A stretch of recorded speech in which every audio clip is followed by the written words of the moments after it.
मदत केली आणि आज या मोठ्या प्रमाणात इथे जयंत्या साजऱ्या होत आहेत आणि प्रत्येकांना शिवाकाशीत कोण आहेत, शिवाजी महाराज कोण आहेत, डॉक्टर बाबासाहेब आंबेडकर कोण आहेत, शाहू कोण आहेत, फुले कोण आहेत, हे आज प्रत्येक हे सर्वांना कळाले पाहिजे आणि सर्वांना त्यांना अभिवादन करण्याचा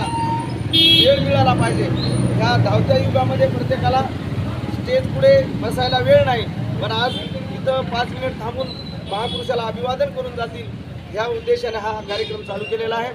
असंच उद्याच्याला शाहू महाराजांची जयंती आहे, छत्रपती शाहू महाराजांची, त्या जयंतीसाठी सुद्धा तुम्ही उद्या सर्वांनी उपस्थित राहावं, शाहू महाराजांना अभिवादन करण्याचं तुम्हाला भाग्य मिळावं यासाठी सर्वांनी उपस्थित राहावे आणि आलेल्या सर्वांचे आम्ही महापुरुष जयंती कमिटीच्या वतीने आणि नाभिक संघटनेच्या वतीने सर्वांचे आभार मानतो आणि डॉक्टर